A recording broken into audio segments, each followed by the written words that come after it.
pretty good one there. Or a catfish. It's a flathead.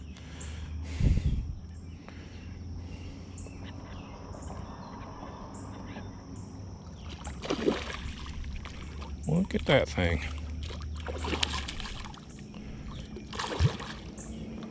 Look at that thing. Oh my.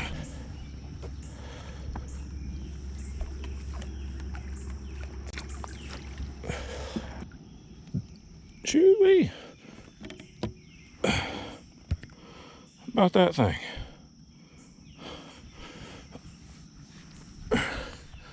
Ain't exactly what we're looking for. But he's kind of cute. How about that? How about that?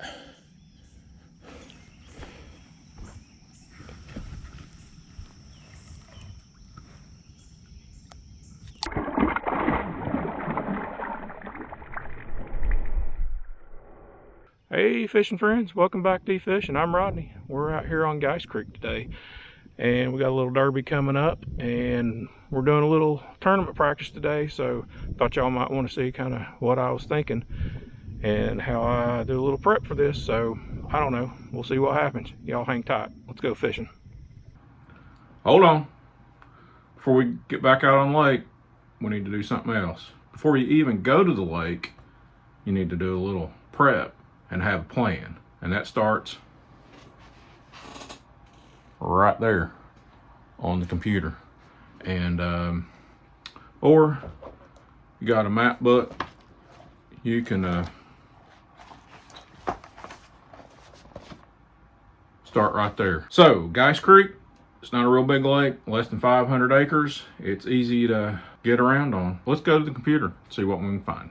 So looking at Guist Creek, you can see it's not a real big lake. It's less than 500 acres. And just looking at this lake, here's what I see. There's like 3 parts to this lake. There's a lower part, which the dam is right here. And you can see it encompasses this area right here. There's a midsection. There's a road going along through here, this bridge. So let's go from that bridge and encompass this area right here. And then there's an upper section right here.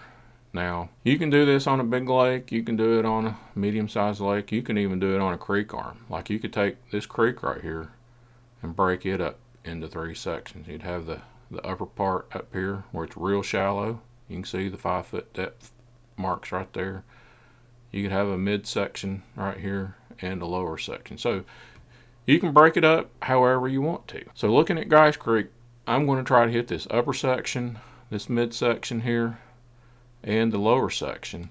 And when you zoom in and you're looking at stuff, one thing you want to do, if you're looking on this Navionics web viewer, is to go down here to this little button right here and make sure you turn it on sonar chart, where you get the better depth contours.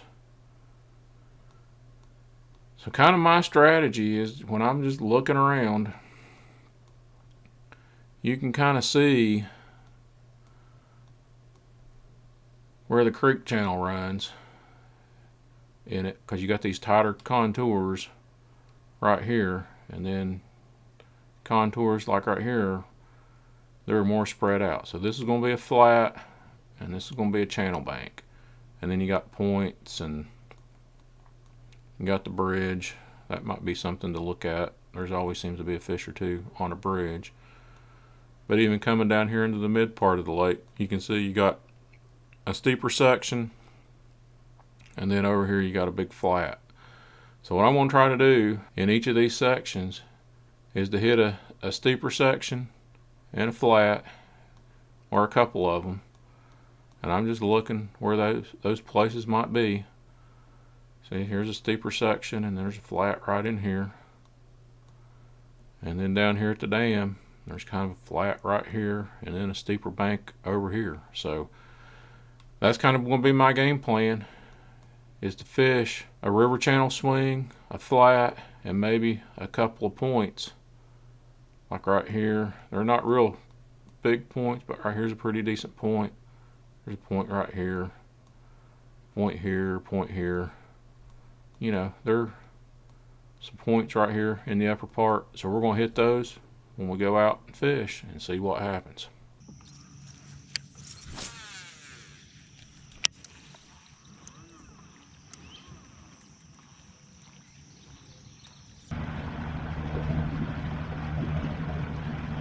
As far as baits go, I've got 4 categories that I'm going to use. I'm going to use some kind of top water.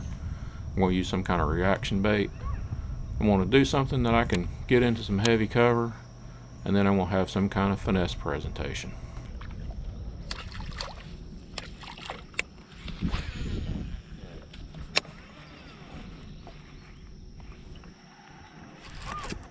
Look at that.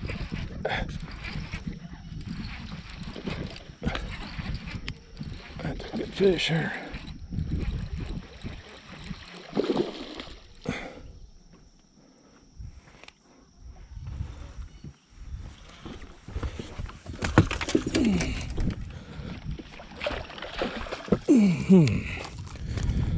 Well,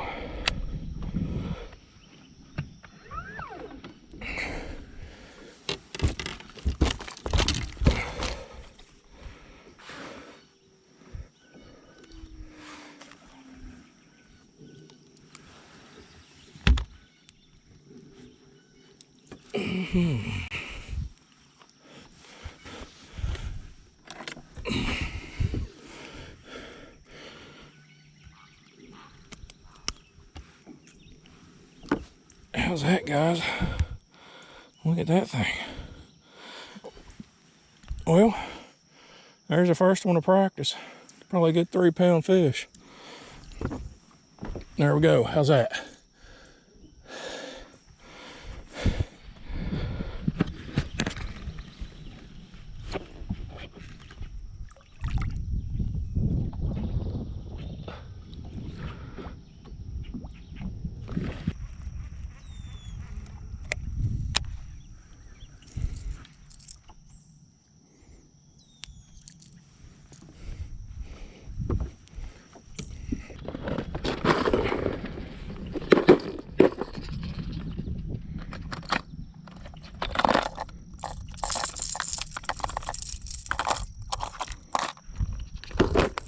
All right, we're making color change. We're going to citrus shad.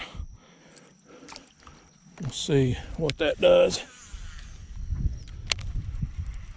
See if something a little brighter might generate a strike. You never know. There's shad up on this little flat and this cut in here, so we'll see. Switching to a shad color bait might be good. Another pocket with shad in it, flitting around. There'll be some fish in it. Might have to check this derby day. Well, here we are. We're mid-morning. It's 9:30. So here's the update for this. So what we've learned this morning. Water temperatures this morning was mid-80s, 85, 86, mid-lake. And I'm up the lake right now, and it's 85 up here too. So we have a pretty constant water temperature around, but up here, the water has a little more color to it, and mid-lake, it was greenish to clear, so, you know, didn't have a bad looking color in it, so that might be something to think about for a starting place up here. It's got a little color to it, and sometimes having color first thing in the morning is not a real good thing, so we'll keep that in mind. We've caught one, we've had another one on, we've had 2 fish on. One of them kind of shook off. It was, I don't think I caught it on camera, but it was on a jig and it was way back in the bush. And I don't know, it was just, it was a funny bite. So there's that going on.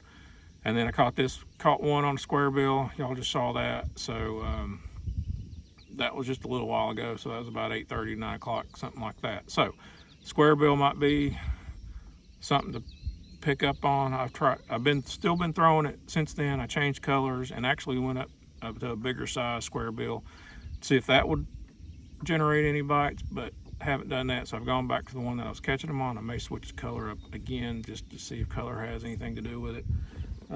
It's overcast, got a little breeze going today. I think that's going to be the conditions I'm going to be fishing this weekend.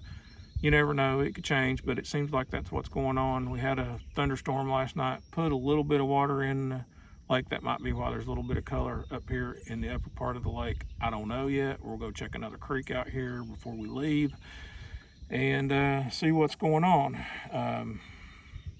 But so far, a jig and a crankbait or a square bill, that's what's generated bites. We've thrown a shaky head and a magnum trick worm. What else have we thrown today? We threw a buzzbait a little bit this morning, didn't generate any strikes on that. Kind of thought that would be the deal since it's 85 degrees, and sometimes when it's hot like that, it just top water kind of goes away. Anyways, we're gonna keep fishing. Y'all hang tight, let's go see what happens.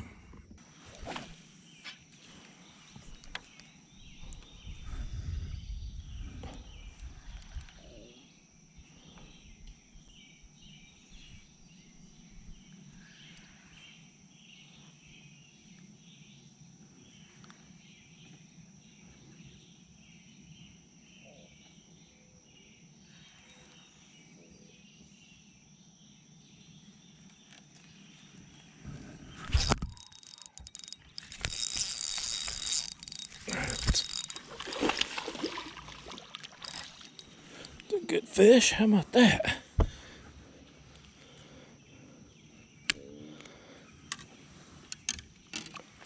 Come here. There's a keeper, how about that?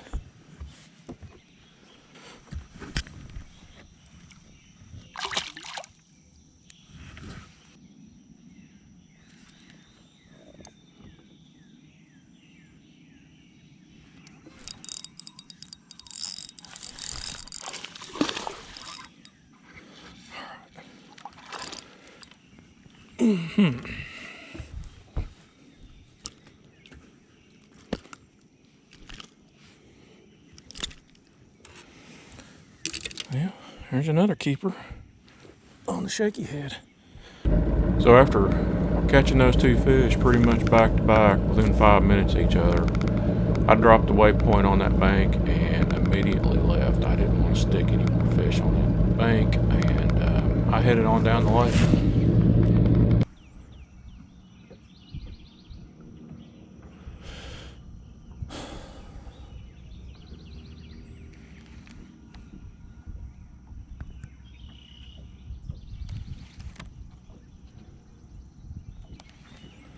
All right, here we are. It's a little afternoon, and we've caught a couple more fish. Caught them on a shaky head.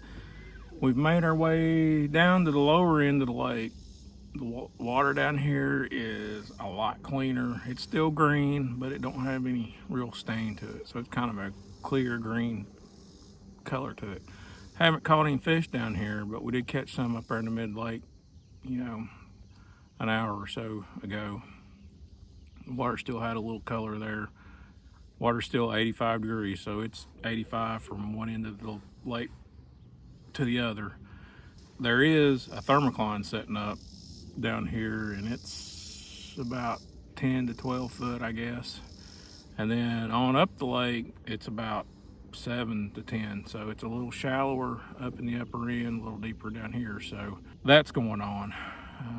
I don't know, sun's popped out, it's getting hot, so we may have a pattern, a little something to go on, I don't know. We'll probably fish a little bit more, and we'll catch y'all out here in a minute.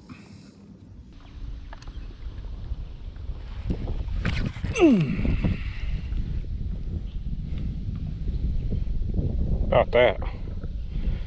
All of it, but that. See that? We're sitting in air conditioning in the truck. It's plumb hot outside now. It's July, so we'll talk about what happened here in just a minute. We'll go home, get everything put up, and we'll see y'all back at the house. Until then. Well, here we are. We're back here in the office. We're cooled off. We got a shower. Feel a whole lot better now that we're not so hot, but it was pretty hot. It's July. It was in the 90s, I think. But anyways, thanks for stopping by. And if you made it this far, I really appreciate it. But anyways, here's what's going on. I think those fish are sitting right on where the thermocline is, in that 7 to 10 foot range, maybe 11, because it seems like the bites I got on the shaky head, the worm, and a few other bites that I had, they were on that 7 to 10 foot range, and some of them seemed like it was like when I picked it up off of that, and it was kind of swimming on off of the bank there a little bit, they'd pick it up. Now there wasn't any just like boom, hammer hits. They were all just little ticks of the line, or they'd just take it and start swimming off with it. So they weren't real aggressive.